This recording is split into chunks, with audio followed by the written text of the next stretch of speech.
Good afternoon and welcome to NMH at 1, the show where we highlight the news making waves ranging from current affairs, community stories, sports and economic news. Here are the news headlines. City of Windhoek announces 5 billion. South Africa's Transport Minister robbed at gunpoint. And Red Cross deeply troubled as aid convoy attacked in Gaza City. I am Diana Master, midday news update coming right up.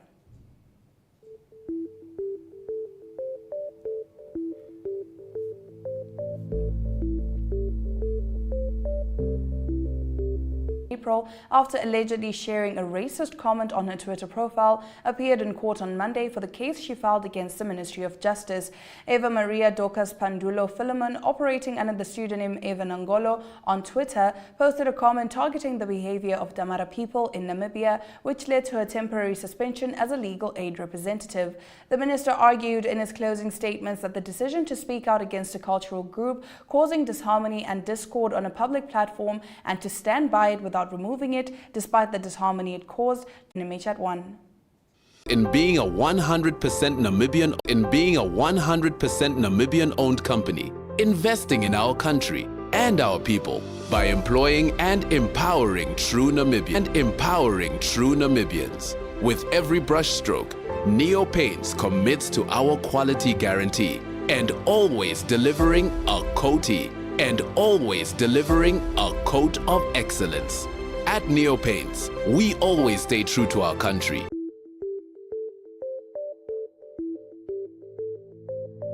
Education, arts and culture, handed over.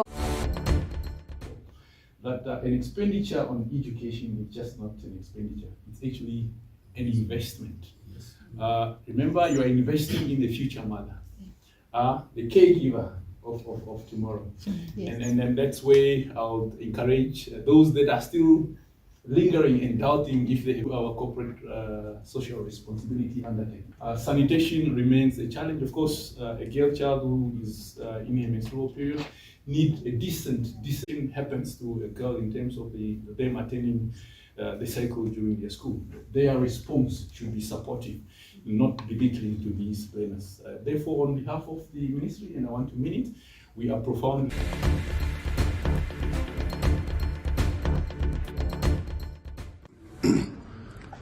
I am Professor Neema Boki from Uganda, and I'm here at the invitation of the University of Namibia as one of the facilitators for this program of quality assurance, and even Tina was here at the invitation of the National Council for Higher Education as an expert, a quality assurance expert for programs review for NAST, Namibia University of Science and Technology.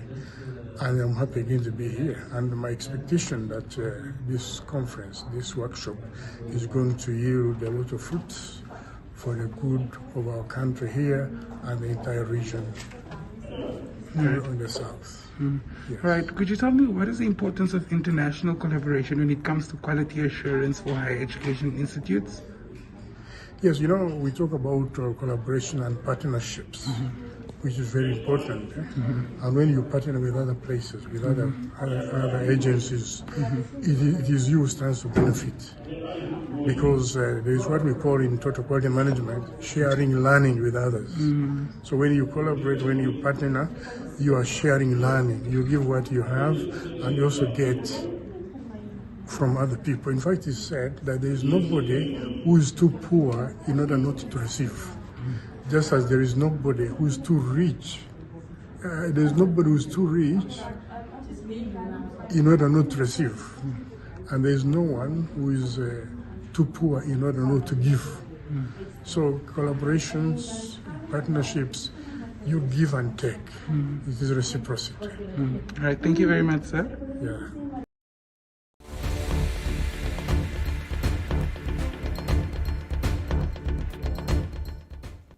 Stick around after the break. Namibian Sun leads us into the newspaper review segment.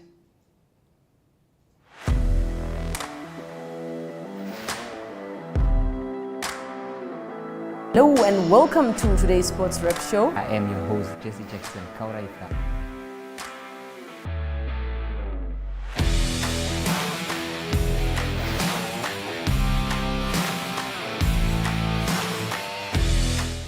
play Namibia, who had won the toss for the first time on this tour. Good day everyone, time for international sports news, starting off with tennis news, both on the WTA for women's and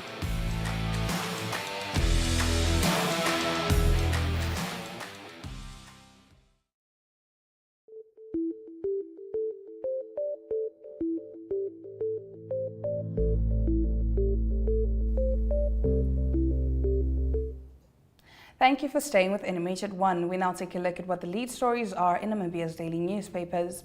Leading on the Namibian Sun's front page, Namibia's green hydrogen project is worthy of praise, the World Bank said, but hastened to caution the country against neglecting other sectors of the economy.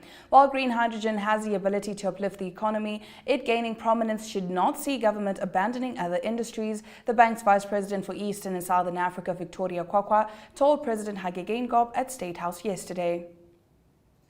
The pilot phase of the Hyl, the first zero-emission production facility for iron on the African continent. Minister in the presidency, Christine Koibes, pointed out that the undertaking has the potential to contribute towards the decarbonization of the planet while positioning Namibia at the forefront of the green industrial transition.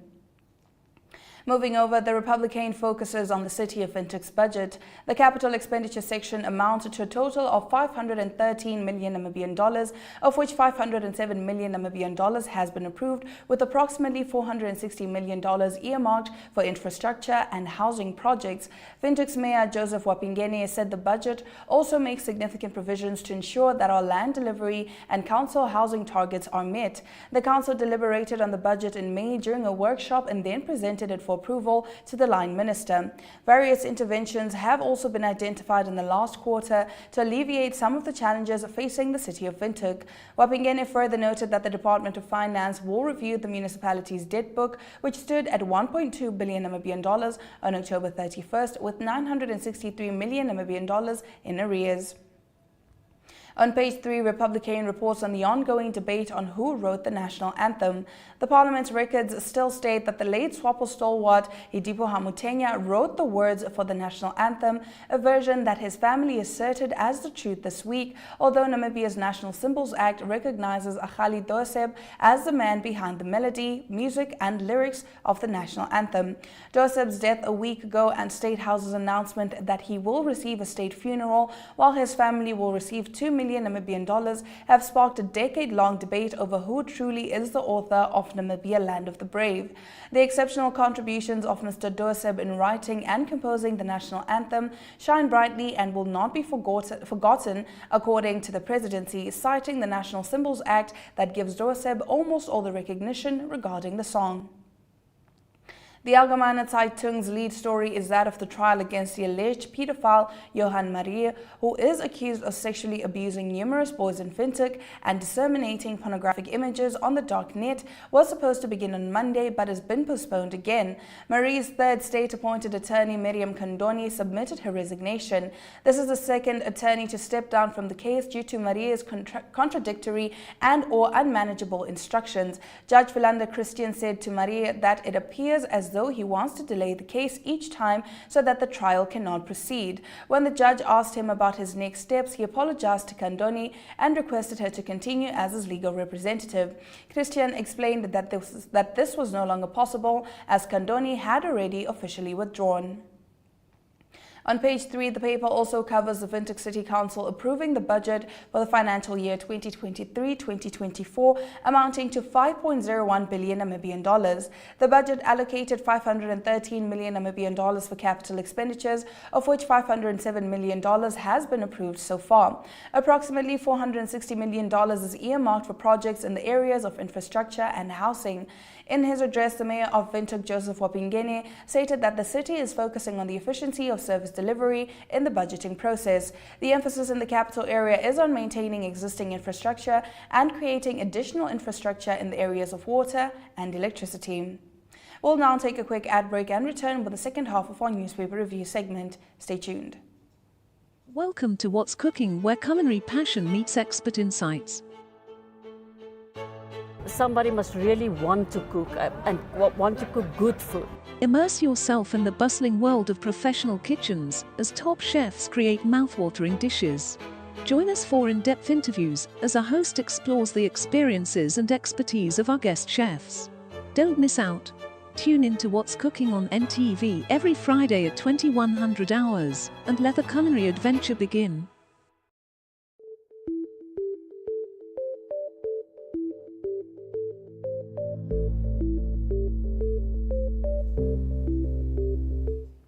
Let's continue right along with our newspaper review segment. The National Fishing Corporation of Namibia Fish Corps has asked the government for a financial bailout, expressing fears that its operations could be crippled by lack of money, as reported on the front page of the Namibian newspaper. The company, which could struggle to pay salary increases and bonuses, is blaming questionable transactions committed by the fish rod accused for its financial woes. Fish Corps' acting general manager for finance, Risto Daniel, wrote a letter to Titus Ndove, the executive director of finance and public enterprises, on the 25th of October. In the letter, which the Namibian has seen, Daniel outlines the company's challenges and the projects it has undertaken to improve its financial position.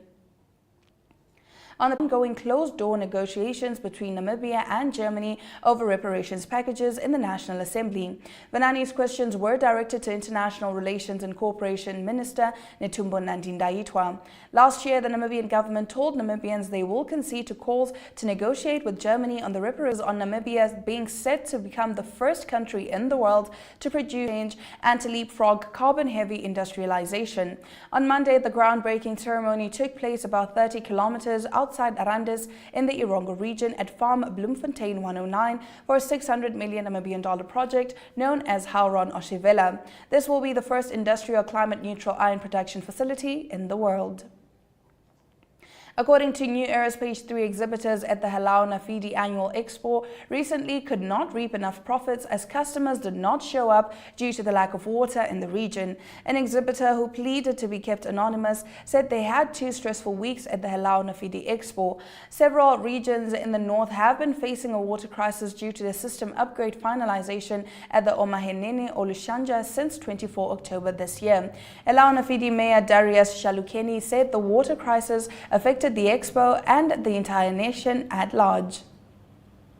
Moving over to Market Watch, front page, Nedbank Namibia is set to play a pivotal role in supporting small and medium enterprises through a pioneering program initiated by the Namibia Special Risks Insurance Association, NASRIA. Participating financial institutions seek to address a significant hurdle faced by SMEs, the lack of collateral to secure business loans from commercial finance entities. In a landmark move aimed at revitalizing the small business sector, Finance and Public Enterprises Minister Ipumbushimi unveiled the credit guarantee scheme for SMEs in 2020. The scheme is a collaborative effort between the Development Bank of Namibia, NASRIA and the homes collectively, as a rising cost of living and the highest interest rates in 14 years force consumers to... Empowering true Namibians. With every brushstroke, Neo Paints commits to our quality guarantee and always delivering a coat of excellence. At Neo Paint Country, we are as Namibian as you.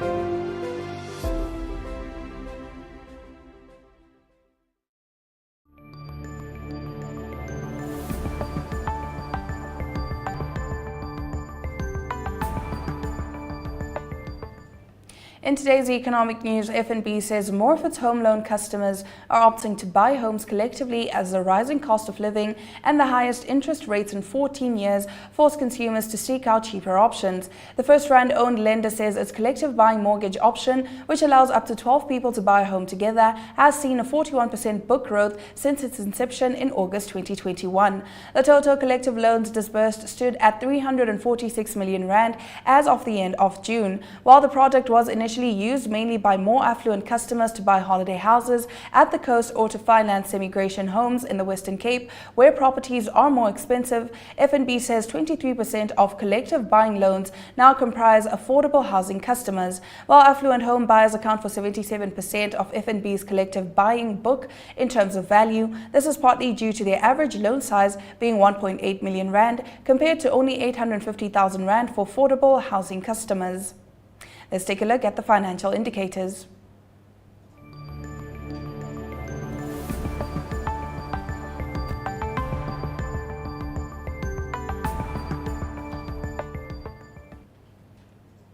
The Namibian dollar trades at 22.63 to the British pound, 19.73 to the euro, 18.51 to the US dollar, and 2 Namibian dollars and 54 cents buys you 1 Chinese yuan.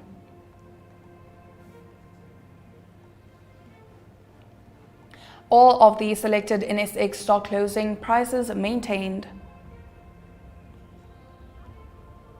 Trustco Group Holdings took a dip of 9.10%. Local index maintained, while overall index closed on a downturn of 3.07%. All commodities are up. Gold by 0.28%, copper 0.17%, platinum 1.58%, and Brent crude oil 0.56%.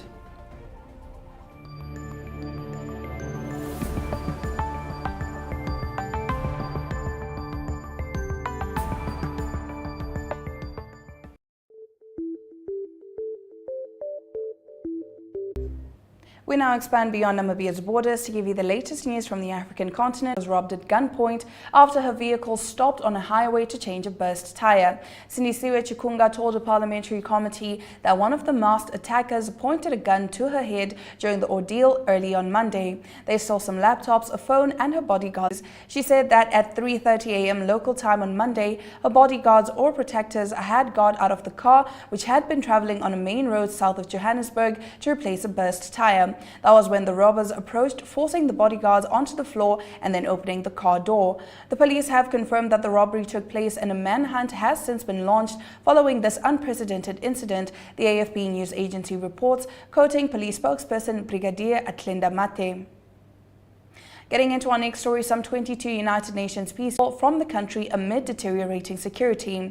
There have now been 6 incidents since the peacekeepers left their base in northern Kidal on October 31st to make the estimated 350-kilometer journey to Gao, injuring a total of at least 39 peacekeepers, UN spokesman Stephanie Dujarric said on Monday. Dujarric told reporters in New York, saying he did not know if the devices had been there for a long time or whether the peacekeepers were deliberately targeted. The injured were evacuated by air for medical treatment in Gao, he added. We'll now take a quick ad break and return with international news. Welcome to What's Cooking, where culinary passion meets expert insights. Somebody must really want to cook and want to cook good food. Immerse yourself in the bustling world of professional kitchens as top chefs create mouthwatering dishes. Join us for in-depth interviews as our host explores the experiences and expertise of our guest chefs. Don't miss out. Tune in to What's Cooking on NTV every Friday at 2100 hours and let the culinary adventure begin.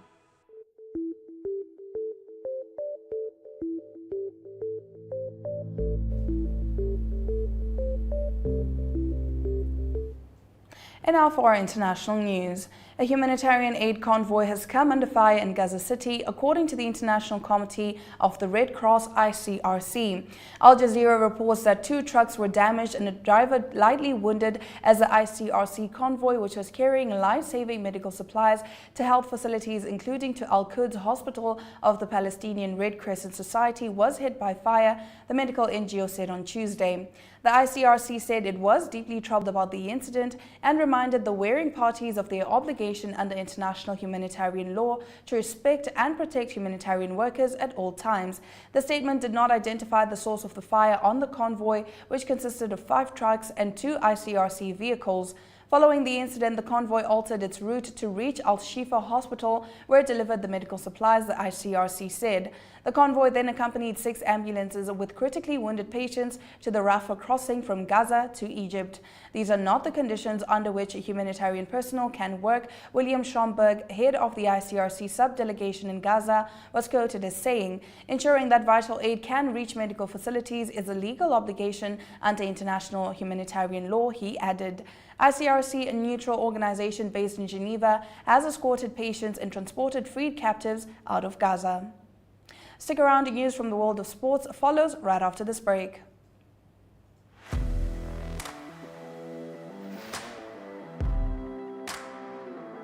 Hello and welcome to today's Sports Rep Show. I am your host, Jesse Jackson Kauraifa.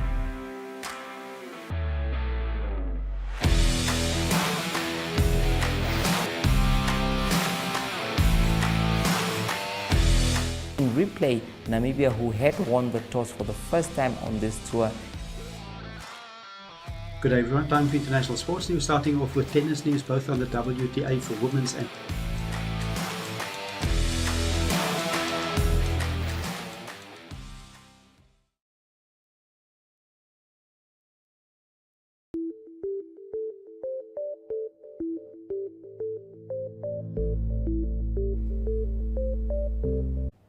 Don't go anywhere, international sports news coming right up.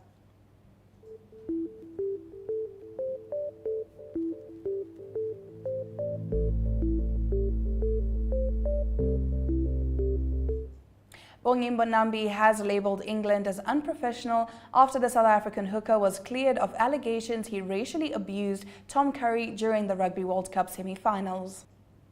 Olivier Giroud over Paris Saint-Germain.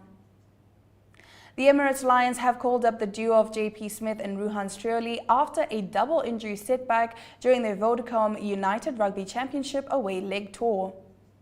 If you're just joining us, this is NMH at 1 and we'll get into the highlights from today's broadcast right after this. Welcome to My.NA Cars, your ultimate destination for everything automotive. I am your host, Diana Master. Learn essential maintenance tips and get exclusive behind-the-scenes access to the automotive industry. Don't miss My.NA Cars on NTV every Thursday at 2100 hours. Tune in and ignite your passion for automobiles.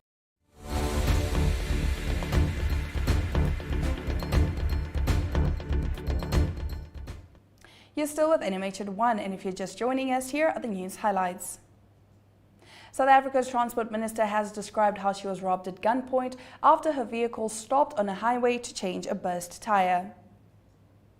A humanitarian aid convoy has come under fire in Gaza City, according to the International Committee of the Red Cross, ICRC. 2 trucks were damaged and a driver lightly wounded as the ICRC convoy, which was carrying a life-saving medical supply to health facilities, including Al-Quds Hospital of the Palestinian Red Crescent Society, was hit by fire.